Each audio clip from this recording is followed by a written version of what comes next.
প্রতিটা বাঙালি তো কম বেশি পুরীর সমুদ্র সৈকতের আনন্দ উপভোগ করেছো। তো চলো আজকে তোমাদের ঘুরিয়ে নিয়ে যাই পুরীর নন্দনকানন, চিড়িয়াখানাতে যাব আজকে। তোমাদের সঙ্গে নিয়েও যাই। তার আগে বলি আমি সৌমিতা স্ট্যান্ড ব্লগে তোমাদের সবাইকে অনেক অনেক স্বাগত। আজকে দেখো এই গাড়ি সকালবেলা গাড়ি একটা বুক করে নিয়েছে। নন্দনকানন আর সাইড স্পট যা যা আছে সব জায়গায় ঘুরবো।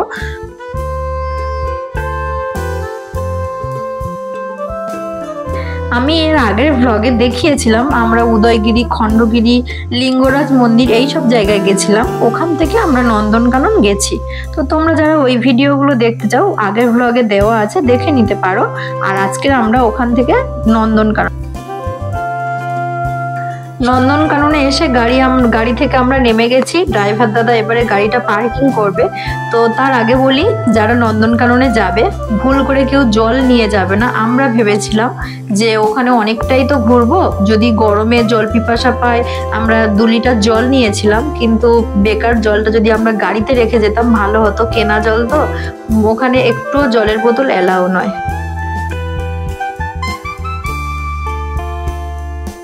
গেট থেকে ঢুকেই প্রথম পড়বে টিকিট কাউন্টার। তো আমার বরমশাই টিকিট কাটার জন্য লাইনে দাঁড়িয়ে আছে আর আমরা সাইডে দাঁড়িয়ে আছি। লাইনটা মোটামুটি ভালোই ভিড় ছিল, আমাদের একটু অনেকক্ষণ সময় লেগেছে। আর এখানে টিকিটের মূল্য পার হেড 50 টাকা। বাচ্চা কি আর বড় কি সবারই 50 টাকা। 5 বছরের নিচে বাচ্চাদের কোনো ভাড়া নেই। এই যে নন্দনকানন জুওলজি থেকে আমরা ভিতরে প্রবেশ করছি। এটাই বড় একটা গেট দেওয়া আছে। আর গেট থেকে ঢুকেই দেখো কতগুলো হনুমান, এখানে প্রচুর হনুমান পাওয়া যাবে চারিদিকে রাস্তায় রাস্তায়। আর গেট থেকে ঢুকলেই এইরকম একটা ঝর্ণা দেওয়া থাকবে।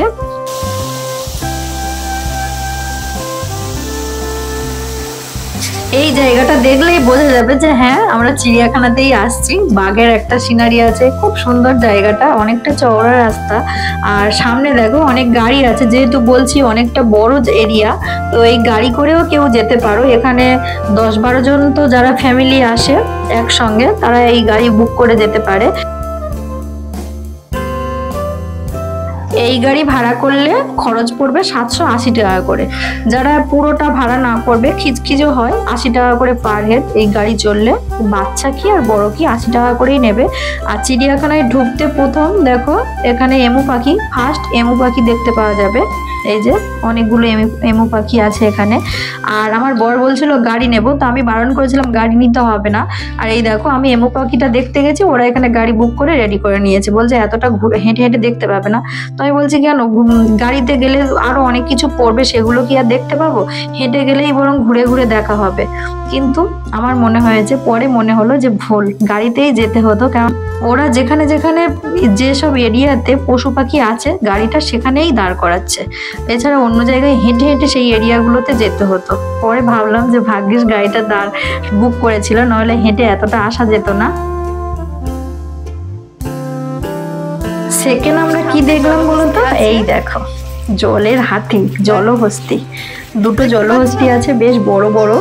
এরা জানো তো বড় বড় তরমুজও মুখে দিলে খেয়ে নেয়। আর ওখানে তরমুজ দেওয়াও ছিল, আশেপাশে এরিয়ায় দেখলাম তরমুজ ওরা খায়। এই যে গাড়িতে করে ট্র্যাক্টরে করে যাচ্ছে, ঘাস যাচ্ছে, গরু ছাগল পশু পাখি আর যারা যারা ঘাস খায় তাদের জন্য। আর এখানে আমরা এখন সাপের কাছে চলে এসেছি। দেখো ব্র্যান্ডেড ক্রেডিট, মানে শাখামুঠি সাপ। তো ওই যে হলুদ রঙের দেখা যাচ্ছে ওটা শাখামুঠি ছিল। আর এখানে কুমির আছে অনেকগুলো, তবে মানে সবাই শুয়ে আছে। ওরা মানে আমরা ভুল সময় এসেছি না ওরা জব্দ হয়ে আছে বুঝতে পারছি না। তবে আমরা গেছিলাম একদম দুপুরবেলা, মনে হচ্ছে ওরা খাওয়া দাওয়া করে ঘুমের সময়, আমরা ভুল টাইমে চলে গেছি।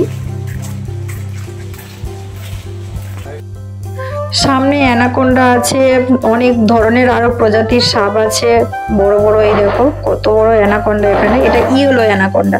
তো প্রত্যেকটা সাপ বলো কুমির বলো সবকিছুই মানে একদম কোনো নরণচরণ কিছুই নেই, মানে ওরা যেন সব মরে পড়ে আছে এইরকম অবস্থা। ওই দেখো দূরেও অ্যানাকোন্ডা, এটা ব্ল্যাক অ্যানাকোন্ডা।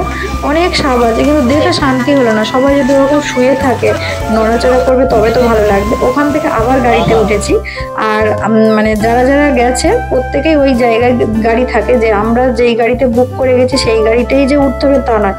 তুমি যদি টিকিট থাকে, যে কোনো অনেক গাড়ি আছে, তো যে কোনো গাড়িতেই উঠতে পারো। আর এই দেখো এখন চলে এসেছি বাঘের কাছে। বাঘও দেখো, বাঘ মশাই, এখানে 3টে বাঘ আছে, সবাই ঘুমাচ্ছে, কেউ আর জেগে নেই। এখন মনে হচ্ছে যে আমরাই ডিস্টার্ব করতে এসেছি, ওদের এখন দুপুরে ঘুমানোরই সময় ছিল হয়তো। চলো, যে আমাদের জন্য অপেক্ষা করছে আমাদের আনন্দ দেওয়ার জন্য, তার কাছেই যাই। সামনে আছে দুটো বড় বড় হাতি, এরা দুজনে ঘুমায়নি, দেখো মনের সুখে ঘাস খেয়েই যাচ্ছে। এইটাই যা ভালো লাগলো যে হাতি দুটো আমাদের জন্য জেগে আছে, ঘুমায়নি। দেখো কি সুন্দর, দাঁড়াও জুম করে দেখাচ্ছি, কি সুন্দর দুজনে ঘাস খাচ্ছে।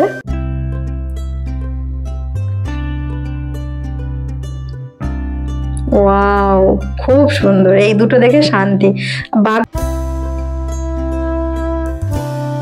আর আমার ছেলে দেখো এদিকে এত সুন্দর করে খুব মজা পাচ্ছে। এত জায়গায় ঘুরে ঘুরে এলাম, এতটা মজা পাইনি, চিড়িয়াখানাতে এসে বেশি মজা পাচ্ছে। আর এই দেখো, এই যে আরেকজন আমাদের জন্য অপেক্ষা করছিল, তো ভাবছে তোরা কেন জালের ওপারে আছিস, আয় আমার এপারে আয়, আমাদের তোদের জন্যই আমি অপেক্ষা করছি।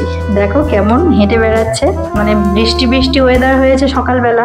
একজন এদিকে শুয়ে আছে, একজন ওই মাচার উপরে শুয়ে আছে, আর একজন হাঁটছে। ও তো সারাক্ষণ হেঁটেই যাচ্ছে ঘুম বন্ধ দিয়ে, সবাই ঘুমাচ্ছে। আর এই যে একজন, মানে সেই ঘুম দিচ্ছে একেবারে। ঠান্ডা ঠান্ডা ওয়েদার ছিল তো, বৃষ্টি হয়ে গেছে, খাওয়া দাওয়া করে একদম সেই ঘুম দিচ্ছে। তো চলো ওখান থেকে ঘুরে, আমাদের প্রচণ্ড খিদে পেয়ে গেছে, এখন বাজে প্রায় 3:30 মতো। আরও অনেক কিছু দেখেছি, হরিণ, ভাল্লুক, এগুলো দেখে সেগুলো আর মানে ব্লগে দেখায়নি। তো তবে নন্দনকাননে আমরা পুরোটা ঘুরিনি, কিছু কিছু দেখে এত খিদে পেয়েছে আমরা চলে এলাম হোটেল হিন্দুস্থান, বেশ ভালোই হোটেলটা। তো এখানে আমরা খাওয়া দাওয়া করে নেবো, প্রচণ্ড খিদে পেয়েছে। আর আমরা এখান থেকে যাব বুদ্ধ মন্দির, কোণারকের সূর্য মন্দির। আর কোণারকের সূর্য মন্দির শুনেছি 6টার সময় বন্ধ হয়ে যায়। যেহেতু আমরা বেরিয়েছি সারাদিনের জন্য, আর যদি বন্ধ হয়ে যায় তাহলে মনটা খারাপ হয়ে যাবে, ওই জন্য আমরা তাড়াতাড়ি বেরিয়ে পড়েছি, যেহেতু ওই সব জায়গায় যেতে হবে। তো খাওয়া দাওয়া করে আমরা আবার বেরিয়ে পড়বো। এবার সোজা চলে যাব বুদ্ধ মন্দিরে। প্রত্যেকটা মন্দির ছিল না মানে অনেকটা করে ডিস্টেন্স, প্রায় 1-1.5 ঘন্টা, কোনো জায়গায় 2 ঘন্টাও গাড়ি চালাতে হচ্ছে, অনেকটা করে ডিস্টেন্সের। তারপরে মন্দিরগুলো, আমরা এখন বুদ্ধ মন্দিরে চলে এসেছি। এখানে এসে দেখছি কতগুলো ছোট ছোট বাস, দেখো মানে বেড়াতে এসেছে সবাই, এইরকম বেড়ানোর বাস আছে। চলো, এইটা একটু পাহাড় টাইপের, এই রাস্তাটা একটু আমরা হেঁটে হেঁটে কিন্তু একটু ওপরের দিকেই যাচ্ছি, রাস্তাটা পুরো সমান নয়, একটু উঁচু হয়ে খাড়াই হয়ে আছে। তো এই মন্দিরের মাথায় হচ্ছে বুদ্ধদেবের মন্দির, আর মন্দিরটা খুবই সুন্দর।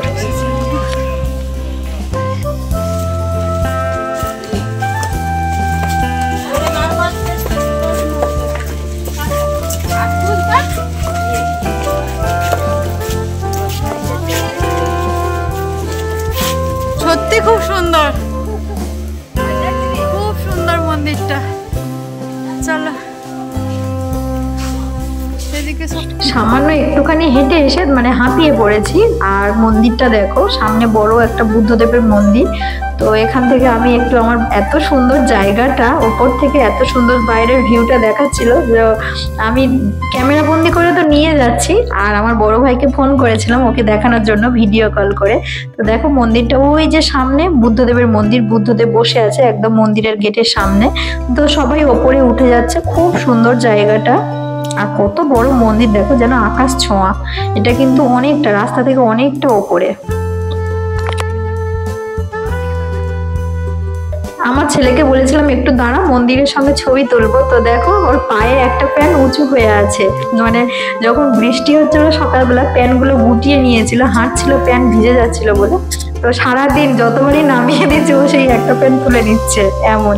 তো এই যে মন্দির, সবাই দেখে নাও, ভগবান সবার মঙ্গল করুক, এটাই কামনা করি ঠাকুরের কাছে। চলো বাইরের ভিউটা, আশেপাশের ভিউটা একটু দেখিয়ে নিই।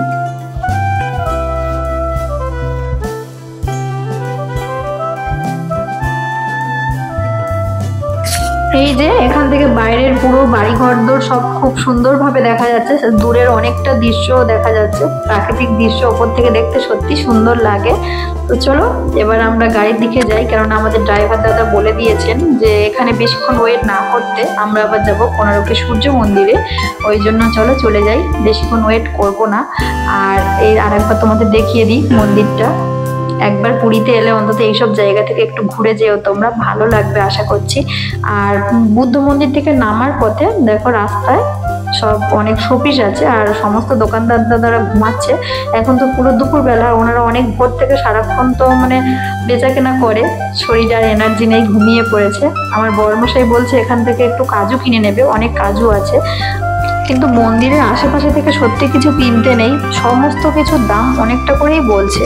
আর আমাদের সুমিরানি নেবে, ওর কি কয়েন কিনবে কয়েকটা বন্ধুদের জন্য, সেটাও মানে ছোট ছোট একটু করে কয়েন 20 টাকা করে পিস বলছে। ও ভেবেছিল একটা কৌটো 20 টাকা, এই যে ছোট কৌটোগুলো ভেবেছে 20 টাকা, কিন্তু না, ওর মধ্যে যে ছোট ছোট কয়েন আছে ওগুলোই 20 টাকা করে দাম, কয়েনটা চকলেটের।